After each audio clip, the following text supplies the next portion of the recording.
5 టెస్టుల సిరీస్ ప్రారంభానికి ముందు టీమిండియాకు షాక్ తగిలింది. హెడ్ కోచ్ గౌతమ్ గంభీర్ అత్యవసరంగా స్వదేశానికి బయలుదేరి వచ్చాడు. జూన్ 11న గంభీర్ తల్లి గుండెపోటుకు గురయ్యారు. ప్రస్తుతం ఢిల్లీలోని ఒక హాస్పిటల్లో ఇంటెన్సివ్ కేర్ యూనిట్ లో ఆమె చికిత్స పొందుతున్నారు. దీంతో ఆమెకు అండగా ఉండడం కోసం గంభీర్ వెంటనే ఇండియాకు వచ్చేశాడు. జూన్ 20న భారత్ ఇంగ్లాండ్ మధ్య తొలి టెస్టు ప్రారంభం కానుంది. ఈలోగా గంభీర్ తిరిగి జట్టుతో కలిసే అవకాశం ఉంది. గంభీర్ తిరిగి ఎప్పుడు ఇంగ్లాండ్ బయలుదేరతాడు అనేది అతడి తల్లి ఆరోగ్య పరిస్థితి మెరుగుపడడం మీద ఆధారపడి ఉంటుంది. ఇక జూన్ 6న భారత్ క్రికెట్ జట్టుతో కలిసి గంభీర్ ఇంగ్లాండ్ కి వెళ్లాడు. గంభీర్ కోచ్ గా పగ్గాలు చేపట్టిన తర్వాత టీమిండియా పరిమిత ఓవర్ల క్రికెట్ లో మంచి విజయాలు సాధించింది. కానీ లాంగ్ ఫార్మాట్ లో మాత్రం పేలవ ప్రదర్శన చేసింది.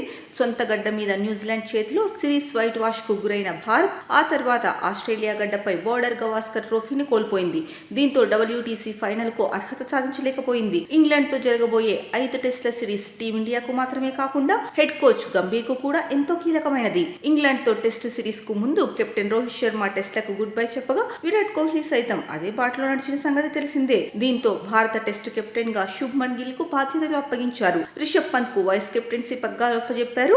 ఇక దేశవాళీ క్రికెట్ లో సత్తా చాటిన కరుణ్ నాయర్ చాలా ఏళ్ల తర్వాత తిరిగి భారత జట్టులో చోటు దక్కించుకున్నాడు.